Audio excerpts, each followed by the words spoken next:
Полека привршува подготвувањето на зимниците со есенски плодови, а започнуваат оние со зимски плодови, меѓу кои зимската зелка за расол, која вообичаено се употребува за приготвување сарма во студените денови, за ровување прас, кој совршено се вклопува во комбинација со месо, а секако тука се и компирите, карфиолот, цвеклото. Производителите на зелка, прас и компири се презадоволни од овогодинешните приноси како од квалитетот, така и од вкупниот род, иако сушата беше потенцијална опасност, сепак на крајот се добро се заврши.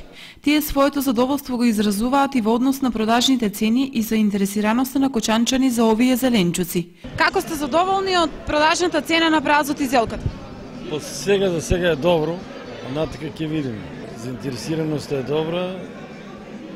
Цената е добра, не е скапа.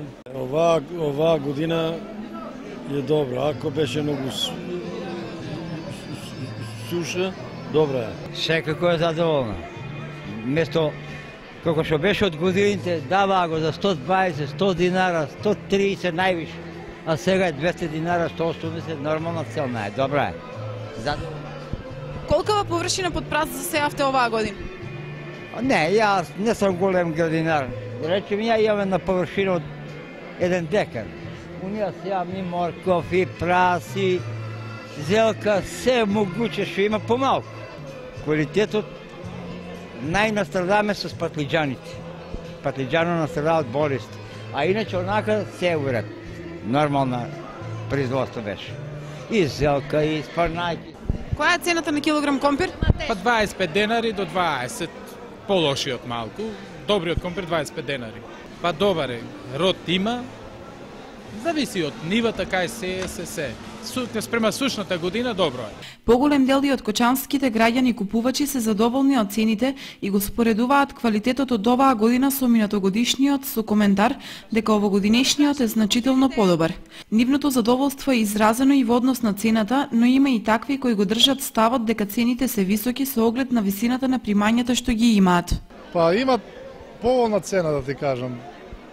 Празот тука се движе негде 150 до 200 денара. Зелката не се многу цените големи. Парата малку ја нема, ама луѓето па се регулират према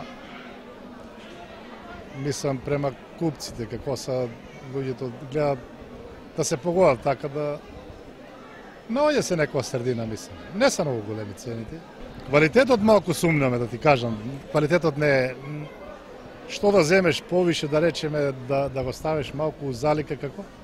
Ама не стое. Зашто се скапува тие работи? Треба да се малку преземат некои мерки. Дали е вештачки ѓубрива или што да речеме? Сумна се у квалитетот малку, да речеме. Тука да.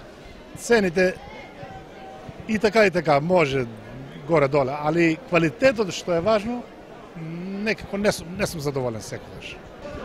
Па сега зелката од лани поубава. И праз си земаме многу убав. Ми се чини дека оваа година се поубави пиперките. Еве сега не ја земаме за урда, многу здрави, многу убави. И не се скапи, 25 денари килото. Овој четврток крставиците се продаваа по цена од 30 до 40 динари, пиперките од 20 до 30 динари, а марулите од 10 до 15 динари за